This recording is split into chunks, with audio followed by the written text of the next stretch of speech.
الحمد لله وكفى وسلام على عباده الذين اصطفى أما بعد فأعوذ بالله من الشيطان الرجيم بسم الله الرحمن الرحيم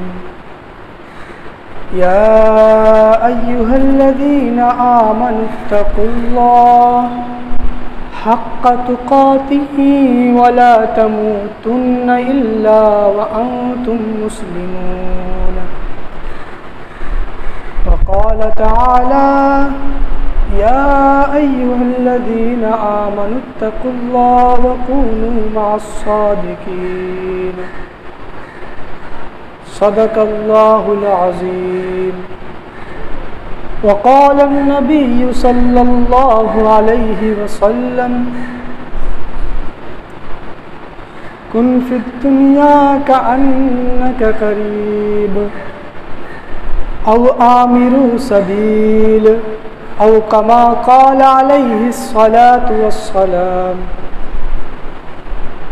میرے محترم بزرگوں، دوستوں، عزیز ساتھیوں،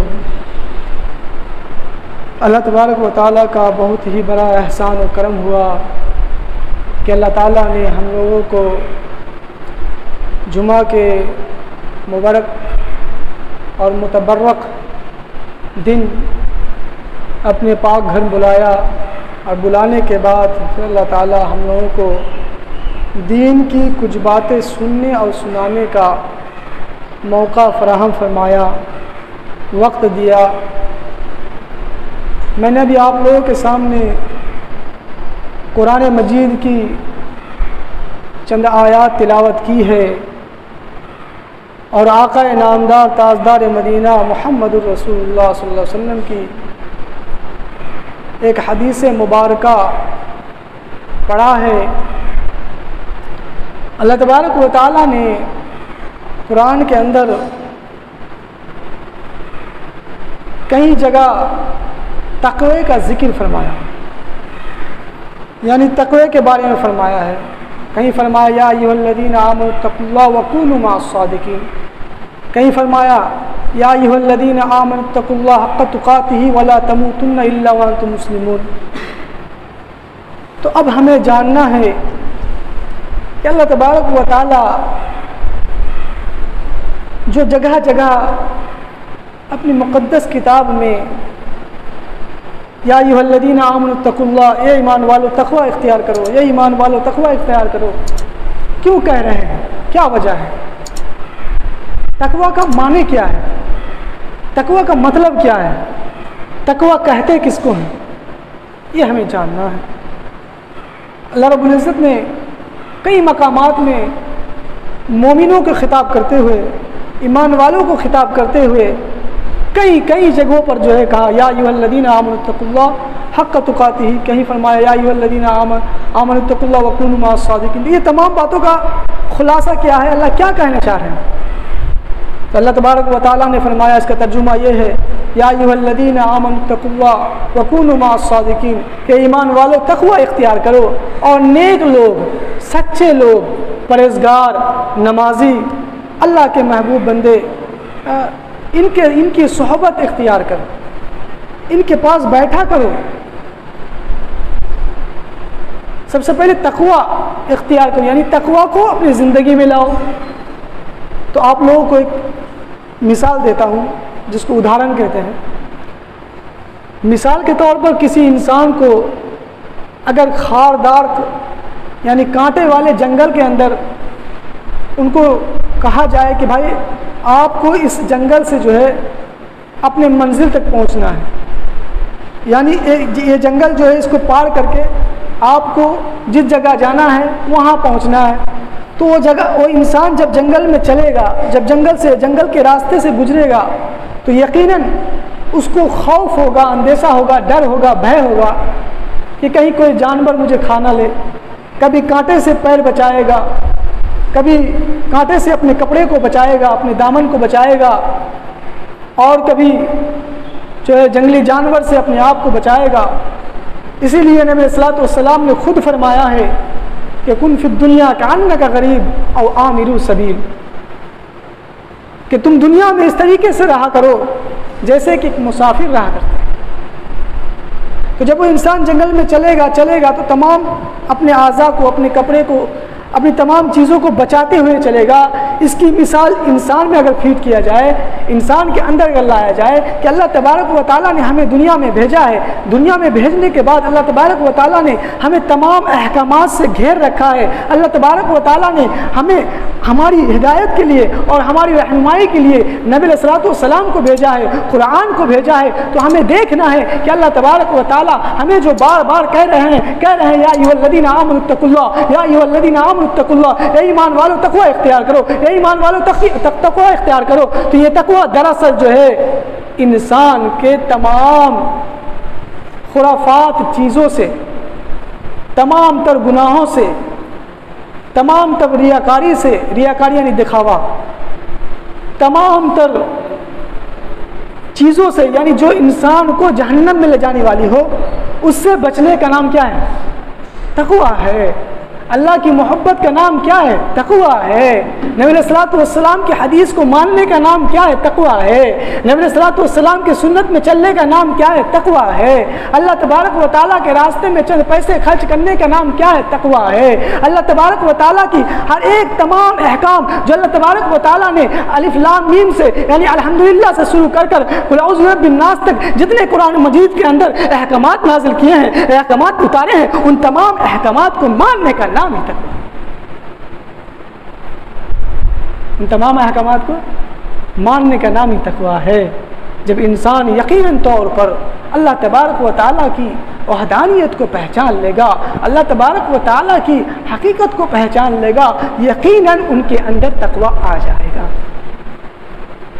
مثال کے طور پر نماز کے اندر مسئلہ ہے کہ اگر کوئی انسان کے پاس اگر کپڑا نہ ہو، صرف اتنا کپڑا ہو کہ وہ اپنے سطر کو چھپا سکتا ہے، تو انسان کا سطر کتنا ہے؟ ناپ کے نیچے سے لے کر گھٹنے تک، اب یہاں تک اگر وہ سطر چھپا لیا، نماز پڑھ لیا، اس کی نماز ہو جائے گی۔ یہ ہے فتویٰ۔ تقوی کیا ہے؟ تقوی یہ ہے کہ ہم اللہ تبارک و تعالیٰ کے سامنے کھڑے ہونے والے ہیں، اللہ تبارک و تعالیٰ کے سامنے ہم کھڑے ہوں گے، اللہ کی عبادت کریں گے، اللہ کو منائیں گے، اللہ تبارک و تعالیٰ ہم سے محبت کریں گے، ہم اللہ تبارک و تعالیٰ کی محبت کا اظہار کریں گے۔ تو گویا کہ ہم جب اللہ تبارک و تعالیٰ کے سامنے کھڑے ہوں گے تو ہم اپنے تمام اعضاء کو بالکل مزین لباس سے، بالکل مزین طریقے سے، بالکل سج کر، سوار کر اللہ تبارک و تعالیٰ کے سامنے کھڑا ہونا ہے۔ جس طریقے سے پنجابی ہے، پیجامہ ہے، ٹوپی ہے، تو یہ تمام چیزیں کیا ہے؟ تقوی ہے۔ تمام چیزیں تقوی ہے۔ اب ایک بات میں ہمیں غور کرنا ہے، دوسری بات، یہ تقوی والی بات ہو گئی، فتویٰ والی بات ہو گئی۔ اب اللہ تبارک و تعالیٰ نے جو کہا یا ایھا الذین آمنوا اتقوا اللہ حق تقاتہ، کہ ایمان والو تقوی اختیار کرو، حق تقاتہ، جیسا کہ اللہ تبارک و تعالیٰ کا تم پہ حق ہے۔ یا ایھا الذین آمنوا اتقوا اللہ حق تقاتہ ولا تموتن الا وانتم مسلمون،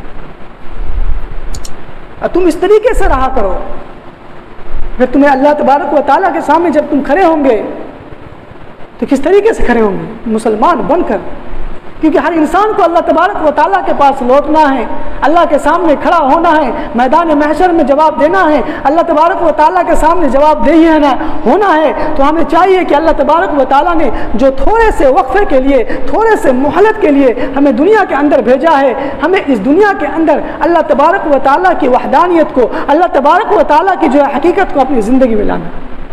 ایک اور سمپل ادھارن یہ ہے، مثال یہ ہے کہ سمندر کے اندر ایک کشتی چلتی ہے، اب اس کشتی میں اگر پانی گھس جائے، اگر پانی آ جائے تو وہ کشتی کا حال کیا ہوگا؟ ڈوب جائے گا۔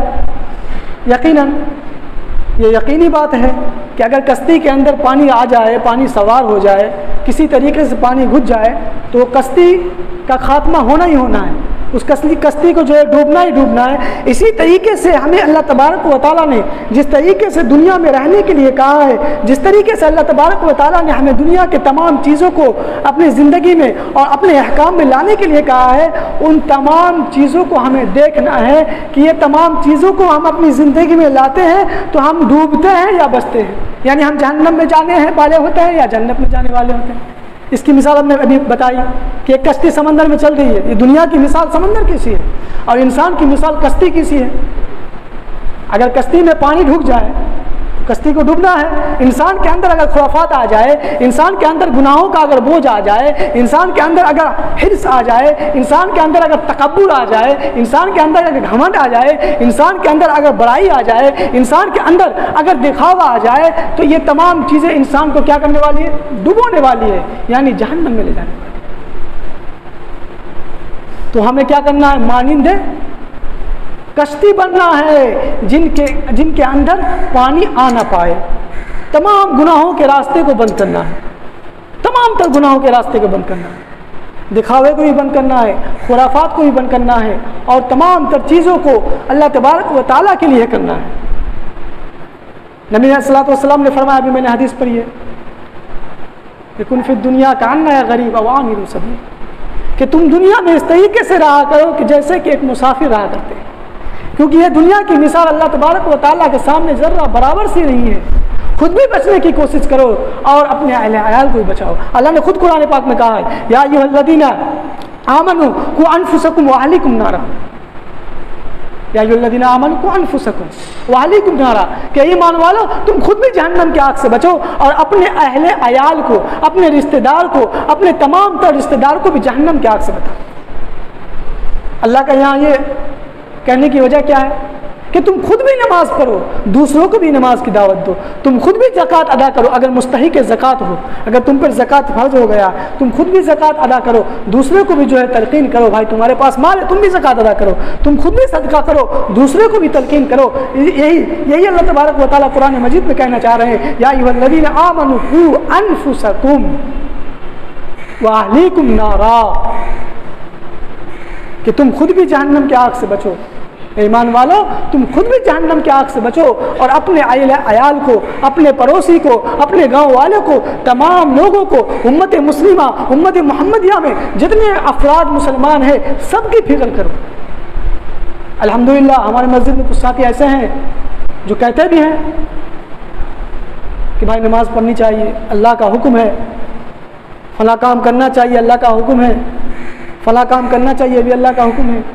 تو ہم اپنے آپ کو چینجنگ کریں، ہم اپنے آپ کو بدلاؤ لائیں۔ ہم مسلمان ہیں بھائی، ہم پر اللہ نے احکام نازل کیا ہے، ہم اپنے آپ کو بدلیں۔ اب کیسے بدلیں گے؟ ہمیں صحبت اختیار کرنا ہے۔ کس کی؟ اچھوں کی صحبت اختیار کرنا ہے، بروں کی نہیں۔ صحبت صالح تورا صالح کنت، فارسی کا شعر ہے کہ اگر تم کسی اچھوں کے صحبت میں رہو گے تو نیک بنو گے یقیناً، اور اگر بروں کے صحبت میں رہو گے تو برا بنو گے۔ مثال کے طور پر اسکول لائف نوجوان ساتھی بہت جلد سمجھ جائیں گے۔ اسکول لائف میں کیا ہوتا ہے کہ دوست وغیرہ، بندھو وغیرہ بہت سارے ہوتے ہیں، کوئی سگریٹ پینے والا بھی ہوتا ہے، کوئی بیڑی پینے والا بھی ہوتا ہے، کوئی کھینی کھانے والا بھی ہوتا ہے۔ اب جب اس کے ساتھ رہنے لگتا ہے، جب تعلق مضبوط ہو جاتا ہے تو اب وہ کسی دن کہتا ہے بھائی ایک آدھ گھٹ مار لو، کیا ہو کچھ نہیں ہو۔ اب وہ کیا کرتا ہے، ایک دن ایک گھٹ مارا، پھر دوسرا دن 2 گھٹ، 3 گھٹ، اس طریقے سے کیا ہوتا ہے، اب اس کو لت لگ جاتی ہے، اب وہ سگریٹ کی لت لگ جاتی ہے، اب کھینی کی لت لگ جاتی ہے، اب بیڑی کی لت لگ جاتی ہے۔ کس بنیاد پر؟ صحبت کی بنیاد پر، کیونکہ اس کی صحبت کیسی تھی؟ خراب کی صحبت تھی، سگریٹ پینے والوں کی صحبت تھی، بیڑی پینے والوں کی صحبت تھی، کھینی ملنے والے، کھینی لگنے والے کی صحبت تھی، اس لیے وہ بھی سگریٹ پینے والا ہو۔ اگر کوئی انسان مستقل طور سے کسی نمازی کے پاس بیٹھتا ہو، چائے وائے پیتا ہو، گپے سپے کرتا ہو، اور اس کا تعلق مضبوط ہو جائے،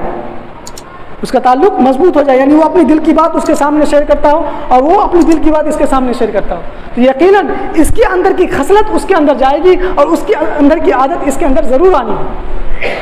جس طریقے سے گھر میں باپ کا بڑا بیٹا جو ہوتا ہے تو باپ کی تمام تر خصلتیں، یعنی باپ جس طریقے سے سوچتے ہیں، باپ جس طریقے سے چلتے ہیں، باپ جس طریقے سے کرتے ہیں، تو وہ تمام تر خصلتیں اس کے بڑے بیٹے کے اندر ہوتی ہیں۔ کیوں ہوتی ہے؟ کیونکہ وہ بڑا بیٹا جو ہوتا ہے باپ کی صحبت میں زیادہ تر رہتا ہے۔ کوئی بھی بیٹا، بڑا بیٹا مثال نہیں ہے، منجلا بیٹا بھی اگر باپ کے صحبت میں زیادہ رہے تو باپ کا جیسا ہو جائے گا۔ تو اسی طریقے سے اللہ تبارک و تعالیٰ نے قرآن مجید میں کہا ہے یا ایھا الذین آمنوا اتقوا اللہ وکونوا مع الصادقین، کہ ایمان والو تقوی اختیار کرو۔ ابھی میں نے بتایا تقوی کیا ہے، اور وکونوا مع الصادقین، نیک لوگ، سچے لوگوں کے ساتھ رہا کرو۔ تو یہ تمام باتوں کا خلاصہ صرف اور صرف کیا ہے؟ انسان کو تمام تر گناہوں سے بچنا ہے، انسان کو تمام تر گناہ، تمام تر خرافات، تمام تر چیزوں سے بچنا ہے جس کو اللہ تعالیٰ نے بچنے کے لیے کہا ہے، جس کو نبی علیہ الصلوۃ والسلام نے بخاری اور مسلم میں روایت بہت ساری ہے جس میں بچنے کے لیے کہا ہے۔ تو ہم کریں گے انشاءاللہ۔ اللہ سے دعا ہے کہ اللہ تبارک و تعالیٰ ہم لوگوں کو کہنے سننے سے زیادہ عمل کرنے کی توفیق عطا فرمائے، اور ہمیں مکمل طور سے اپنی زندگی میں تقوی کو لانے والا بنائے، اور تقوی کے مطابق زندگی گزارنے والا بنائے۔ وآخر دعوانا الحمدللہ رب العالمین۔